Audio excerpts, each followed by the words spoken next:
My brother stole $47,000 from me and vanished with his gold-digging girlfriend.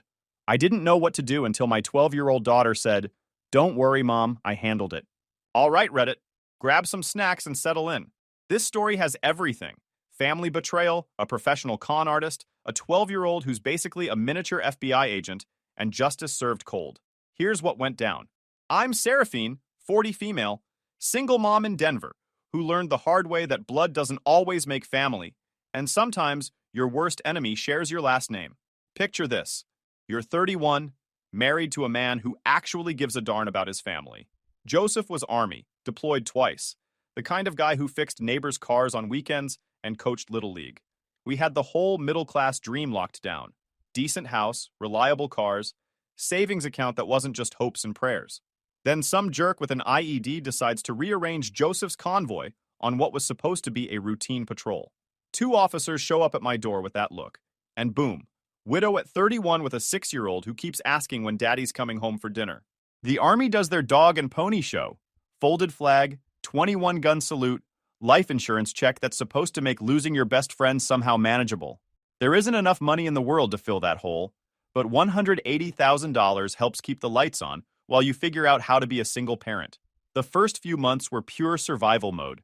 Talia waking up crying for her dad while I'm mainlining coffee and energy drinks, trying to keep my stuff together during the day and falling apart after bedtime.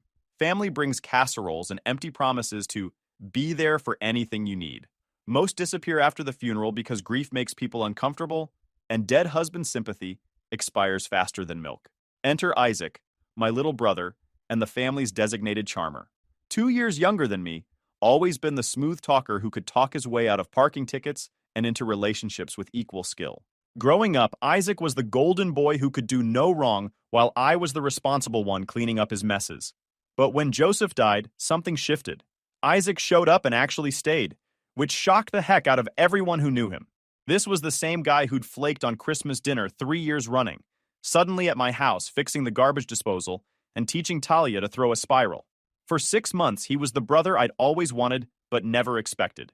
Showing up without being asked, handling the heavy lifting when grief hit like a freight train at 2 a.m. Talia worshipped him, called him Uncle Isaac, would camp by the window waiting for his beat-up Ford to pull up.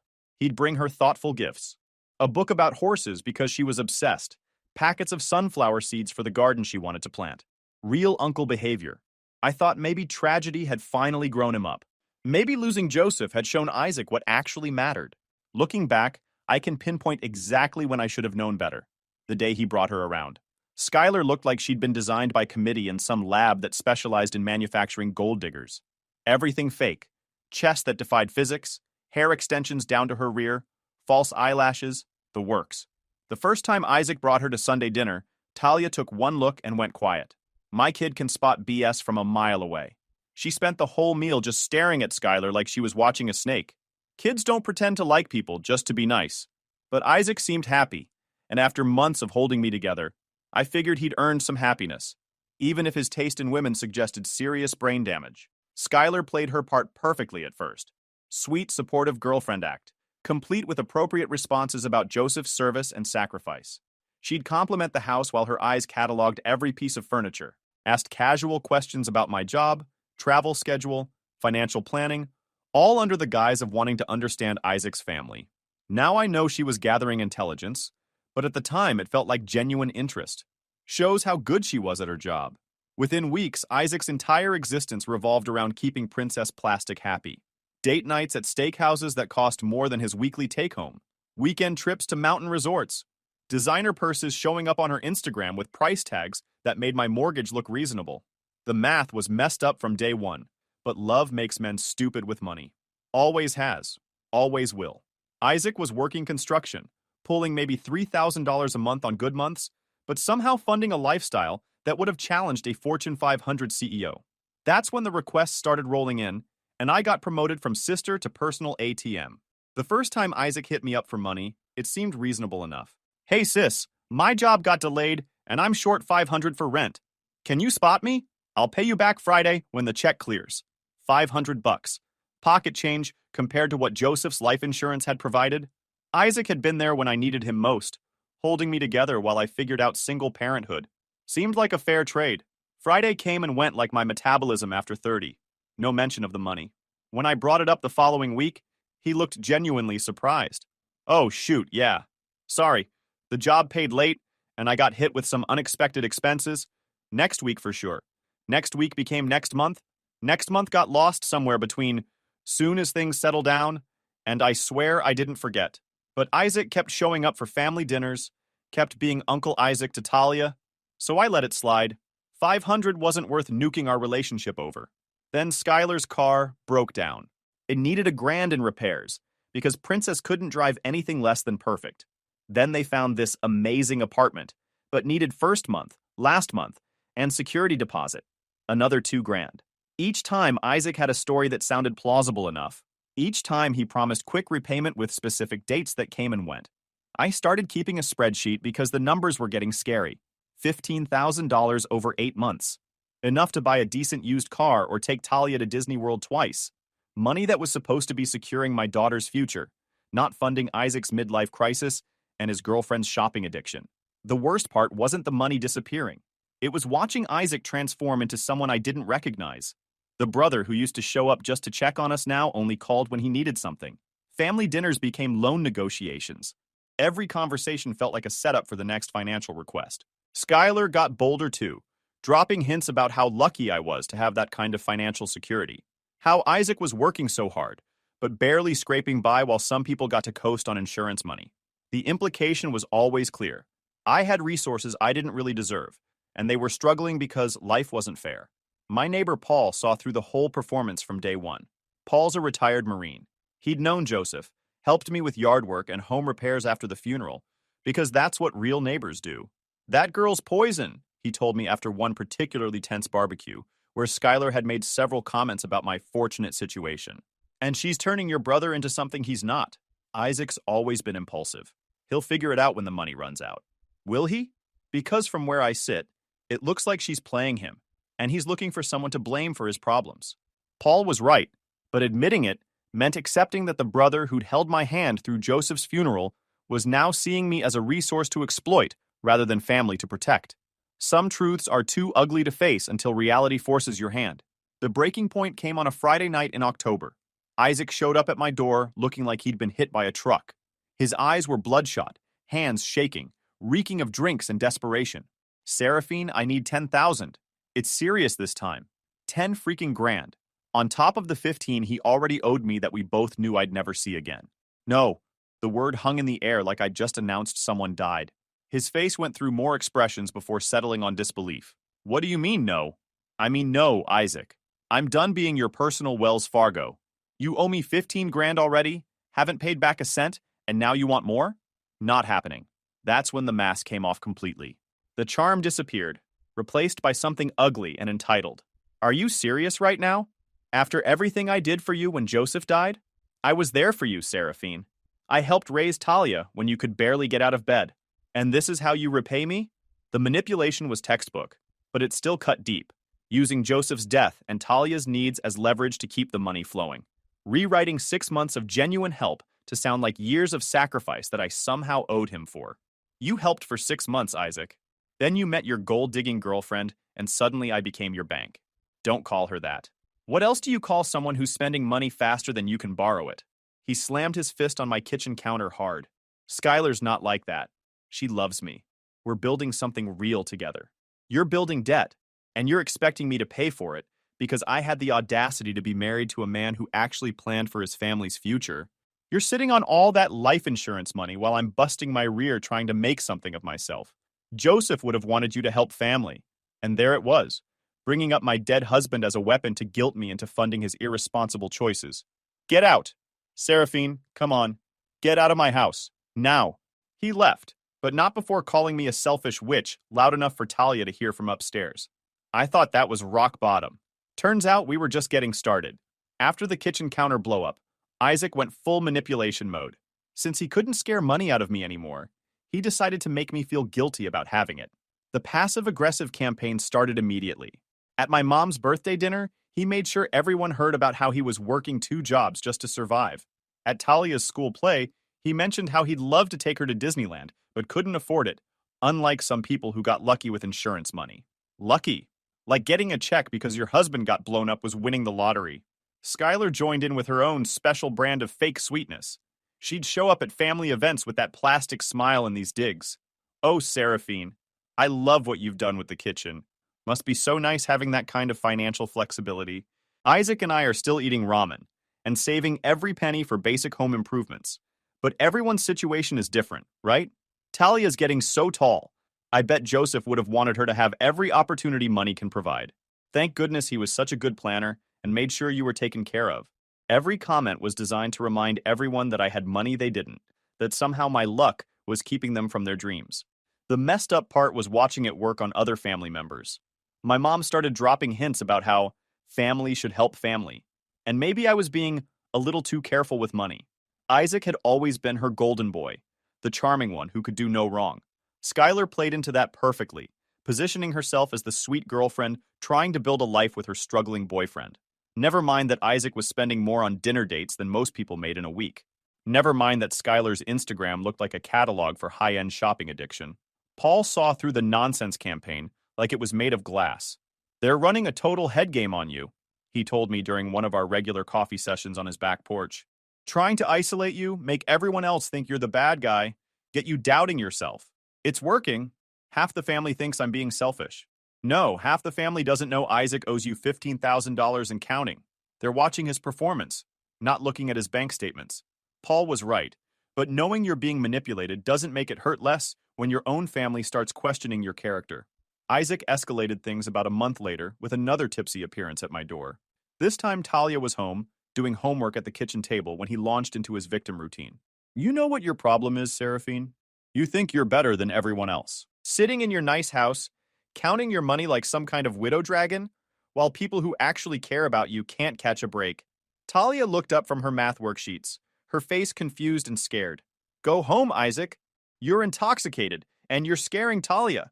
Maybe I am, but at least I'm not a selfish witch who watches her own brother struggle while she sits on a pile of blood money. I closed the door in his face and locked it. Talia was staring at me with those big eyes, trying to process why the uncle she loved was saying such horrible things. Why was Uncle Isaac so mad, Mom? He's going through a hard time, sweetheart. Sometimes adults say things they don't mean when they're upset, but he meant every word. The brother who'd held me while I cried over Joseph's flag-draped coffin now saw me as the enemy standing between him and the lifestyle he thought he deserved. Things went quiet for about 2 months after that incident. No calls, no visits, no requests for money. I actually thought maybe the shock of seeing how low he'd sunk had snapped him back to reality. Maybe hitting rock bottom had finally woken him up. I should have known better. When Isaac showed up for Christmas dinner with yet another new girlfriend, my first reaction was pure relief. Finally ditched the Instagram princess and found someone who looked like she had functioning brain cells. This new woman, Brianna, was everything Skylar wasn't. Normal, professional, the kind of person who wore actual clothes instead of outfits designed to showcase surgical investments. She drove a sensible Honda Accord, worked as a paralegal at some downtown law firm. When she talked, it was about real stuff instead of which influencer was feuding with which other influencer. Isaac's told me so much about your family, she said, while helping clear dinner dishes. He really admires how you've managed to build such a stable life for Talia after losing Joseph. It takes incredible strength to do what you've done. Finally, someone who got it. Someone who understood that my lucky situation was built on the worst day of my life, not some random windfall. Brianna seemed to see past the insurance payout to the loss underneath it. Talia liked her immediately, which was significant. She brought thoughtful gifts, asked questions about Talia's interests, and actually listened. Adult behavior from someone who seemed genuinely interested in being part of our family. Isaac was different with Brianna around too. Calmer, more like his pre-Skylar self, working steady construction jobs, hadn't asked for money in months, even mentioned looking into community college classes to get certified in electrical work. Brianna's helping me get my finances sorted out, he explained. She's got connections in the legal field, knows how to handle paperwork and budgeting stuff I've never been good at. That should have been red flag number 1 right there. Why does a construction worker need legal connections to balance his checkbook? But after months of dealing with Skylar's obvious gold digging, I was just grateful Isaac was dating someone who could read without moving her lips. Brianna started coming around regularly, integrating herself into our lives in all the right ways. She'd help Talia with homework, offer to babysit when I had to work late, Even brought groceries a few times when she noticed we were running low on basics. She seemed genuinely interested in our routines, our schedules, our family dynamics. When did I travel for work? How often was I away overnight? What was Talia's after-school schedule? Did I handle all the banking online, or did I still go to physical branches?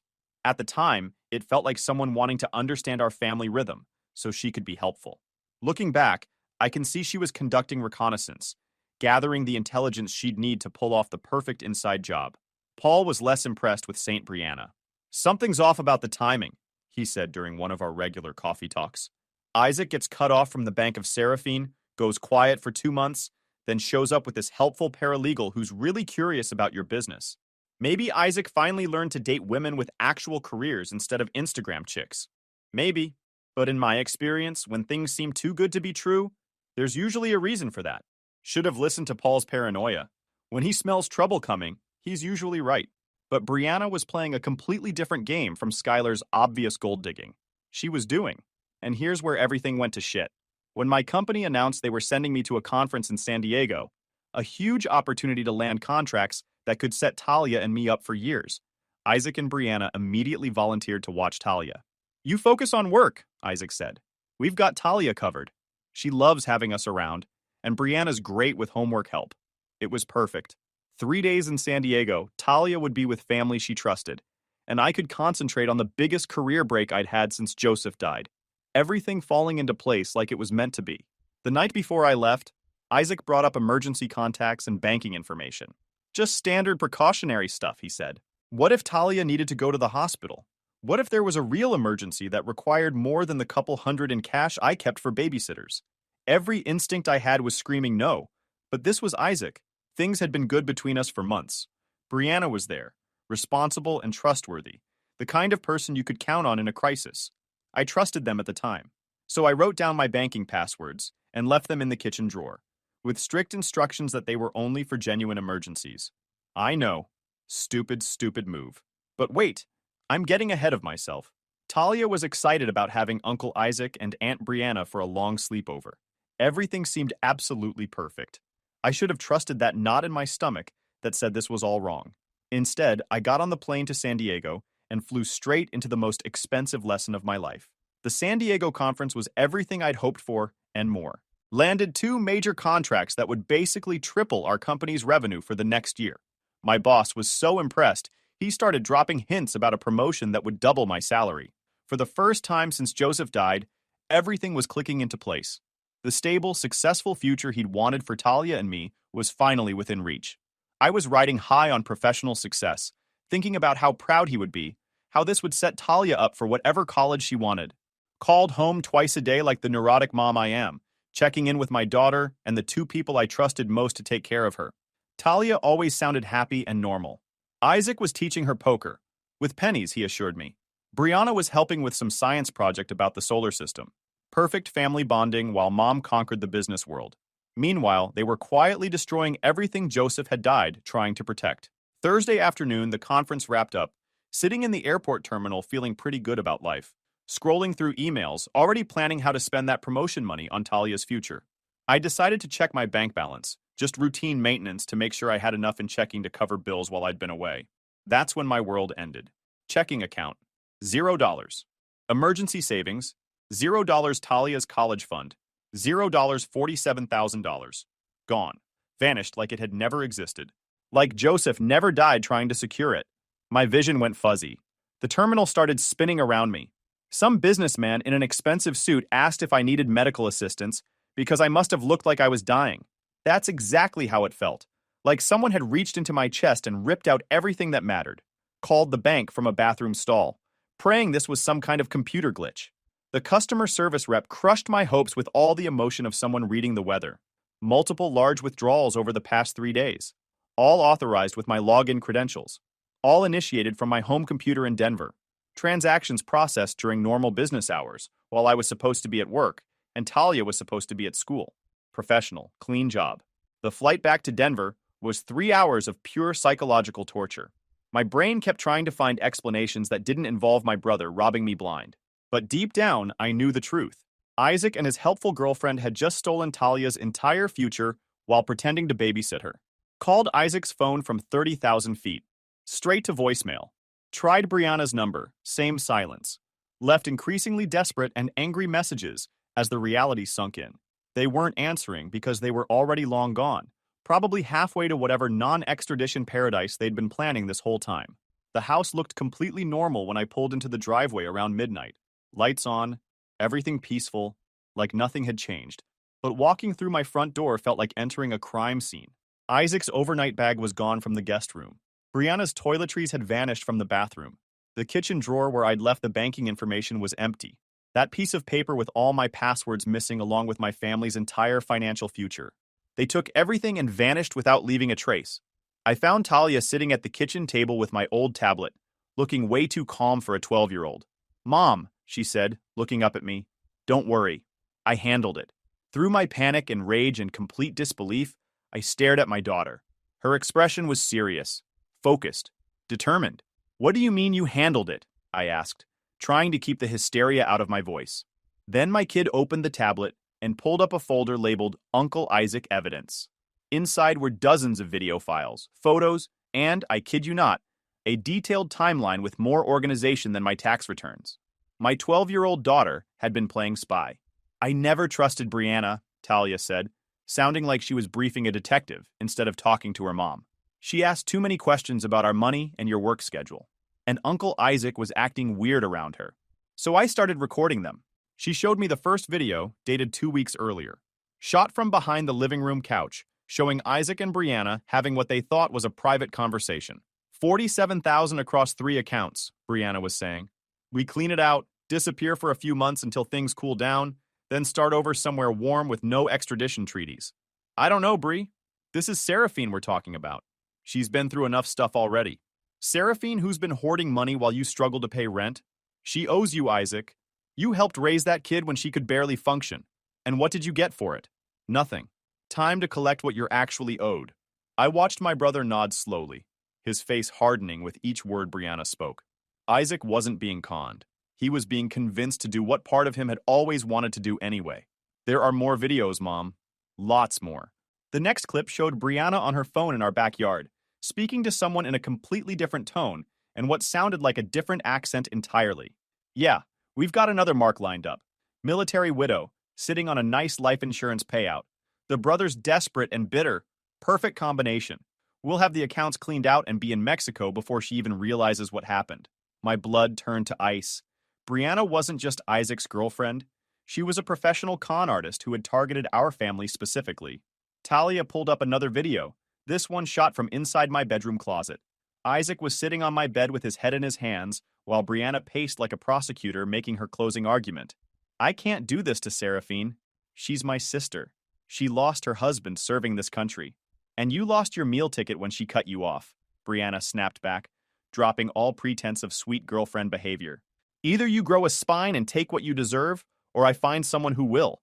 But I'm not wasting any more time on this if you're gonna wimp out."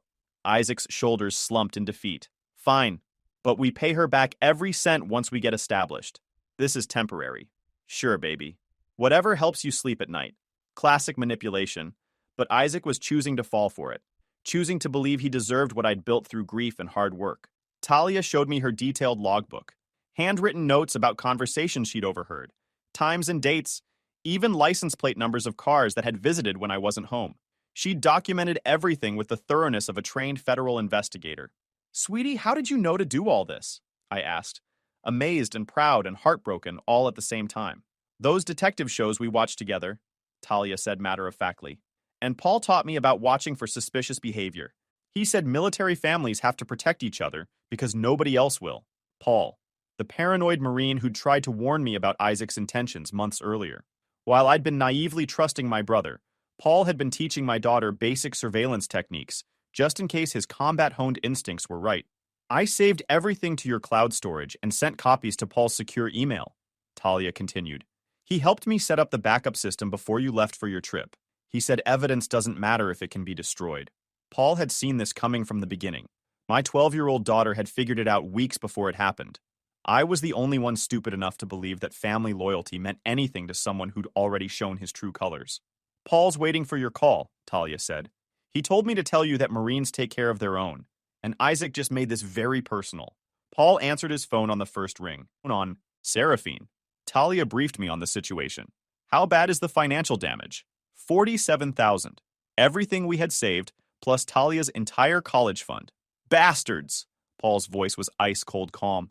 But your daughter's about 10 times smarter than her piece of garbage, uncle. We've got enough evidence to bury them both.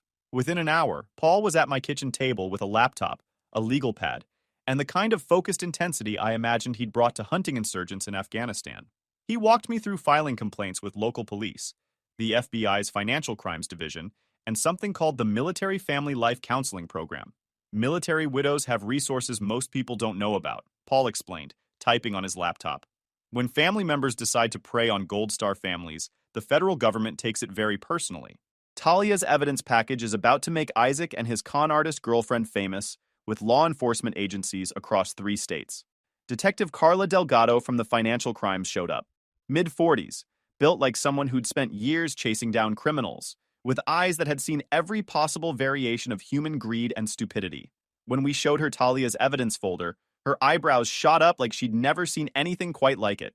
Most cops twice your age wouldn't think to document all this, she said, looking at Talia like she was genuinely impressed. Kid, you just handed us a federal case on a silver platter. This is straight-up conspiracy and wire fraud, plus screwing over military families. The investigation moved faster than I dared hope. Isaac and Brianna had been sloppy in their post-theft celebration, spending money in their real names, staying in hotels that kept detailed records, hitting ATMs with security cameras that caught their faces. Idiots always make the same mistake, Detective Delgado said, showing us surveillance photos from a casino in Las Vegas. They cleaned out your accounts on Monday and were throwing money around Vegas by Wednesday. Smart criminals know how to lay low. These two were just greedy morons. The cherry on top? Brianna's credit card records showed she'd been staying in a $500 a night suite at the Bellagio, ordering room service that cost more per meal than most people's car payments. Isaac was apparently trying to gamble their way to permanent financial independence because nothing says sound investment strategy like betting your stolen money on cards. That's when he called my phone, intoxicated and desperate. Seraphine, you have to call off the police. This is family business. We can work this out ourselves. Family doesn't steal college funds from 12-year-olds, Isaac. I was going to pay you back with interest. The casino run was supposed to double everything, set us all up for life. It was a sure thing. You stole our future to fund your gambling addiction. There's no working this out. Brianna said you'd understand eventually. Brianna's a professional con artist with active warrants in 3 states, Isaac. Her real name's probably fake, her whole backstory's definitely nonsense, and you were just another mark she used to get to bigger money. Long silence on his end. That's not true. Brianna loves me. We're building something real together. The FBI will explain it to you, which should be any minute now. Isaac hung up on me. 2 hours later, Detective Delgado called to confirm both subjects were in custody. They'd recovered $31,000 from various accounts. Not everything, but more than I'd expected to see again. The truth about Brianna was even better than I'd hoped. Her real name was Rebecca, and she had a history of romance scams targeting vulnerable men with access to family money. Isaac wasn't her first mark. He was just the latest in a long line of desperate guys who'd thought they were special enough to change her. Isaac had been the perfect mark. Bitter, entitled, and convinced he deserved what I'd built through tragedy and hard work. The sentencing hearing 6 months later was more satisfying than I'd imagined possible. Paul insisted on attending every court appearance, wearing his dress uniform with every medal he'd earned in 20 years of service. He wanted Isaac to see exactly what he'd betrayed.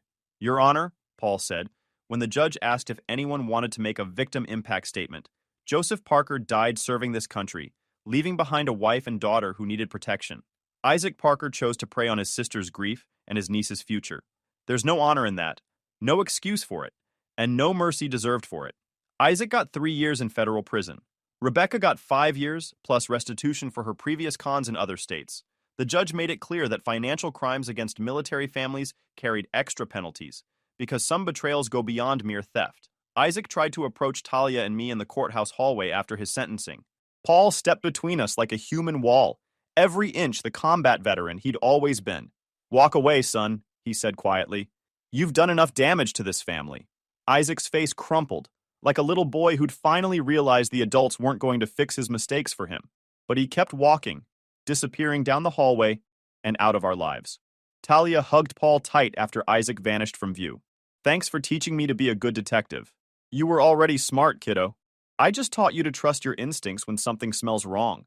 That was 3 years ago. Talia's 15 now, aced her SATs early, and already has colleges recruiting her for their cybersecurity programs. The money's been fully recovered through restitution, insurance claims, and a fat settlement from the casino that should have flagged suspicious gambling patterns from stolen funds. We're not just doing fine, we're crushing it. The promotion came through 8 months after the trial, along with a raise that puts us in the top 10% income bracket for Denver. But here's the satisfying part. Isaac's federal prison experience has been about what you'd expect for a guy who robbed military families. He's been in protective custody most of the time after getting jumped twice in his first 6 months. Prison has its own justice system. Rebecca, that so-called mastermind con artist, she rolled over on Isaac in about 2 seconds flat when the FBI picked her up. Threw him under the bus so hard it left tire marks. Said he was the brains. She was just some innocent girl who got tricked. Typical. When the scam falls apart, blame the mark. Isaac found out about Rebecca's betrayal through his lawyer, who showed him the transcripts of her plea negotiations. According to Paul's contact in the federal system, Isaac had a complete breakdown when he realized his soulmate had been recording their conversations for months. The letters started coming about 6 months into his sentence. Self-pitying nonsense about how he'd learned his lesson, how prison had changed him, how he just wanted to make things right with his family. I threw them away without opening them. But 18 months ago, something shifted. Isaac's letters got more desperate, more angry. He'd gotten word that I'd been promoted, that Talia was thriving, that we'd not only recovered but were doing better than ever. The reality that we didn't need him was finally sinking in. Then Rebecca got out on early release for cooperation. She was back on Instagram within a week, posting from Mexico with some new marks she'd found. Isaac saw the posts from prison. That's when he made the call. 2 weeks ago, my phone rang at 11 p.m. Federal Prison System number. I almost didn't answer, but something made me pick up. Seraphine. Isaac's voice was different. Hollow. I messed up. Yeah, you did. Long pause. I know you won't forgive me. I'm not calling for that. I need you to know something. About Joseph. Don't. No, listen. That night he called me before his last deployment. He made me promise something. I stayed quiet, but my grip tightened on the phone. He said if anything happened to him, I needed to look after you and Talia. Be the man he couldn't be there to be. You were, for 6 months. I was until I met Skylar. Then I turned into something he would have put in the ground. Isaac's voice cracked on the last part.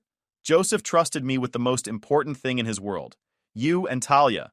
And I sold you out for some worthless woman who was probably laughing at me the whole time. I didn't say anything. What was there to say? I'm not getting out, Seraphine. Parole board said otherwise. I'm not getting out because I'm not applying for parole.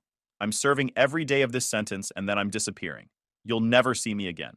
Talia will never have to worry about me showing up at her graduation or wedding or anything else. Isaac, I stole Talia's future. I stole the security Joseph died to give you. There's no coming back from that. No making it right. I know that now. The line went quiet for almost a minute. Tell Talia I'm sorry. Tell her Uncle Isaac died the day he chose money over family. The man in this prison isn't anyone she needs to remember. The line went dead. I sat in my kitchen for an hour after that call, staring at my phone. That was it. 28 years of being Isaac's sister. Officially over. Talia found me there around midnight. Was that Uncle Isaac? Yeah. What did he want? To say goodbye. Talia nodded like that made perfect sense. Good. We don't need him anymore. She was right. We never had. This morning, I got a call from Detective Delgado. Isaac had signed papers refusing parole consideration and requesting transfer to a federal facility in Alaska, as far from Denver as the system would put him. He'd also signed over his rights to contact Talia until she turns 21, and then only if she initiates it. Maybe prison actually did change him. Maybe he finally understood what he'd destroyed. Or maybe he just realized that some bridges, once burned, leave nothing but ash. Either way, Talia and I have a life to live that Joseph would be proud of. YouTube just dropped this new hype feature. If you're hooked on this story, smash that hype button. It tells YouTube this video deserves to blow up, and it keeps even crazier stories coming your way.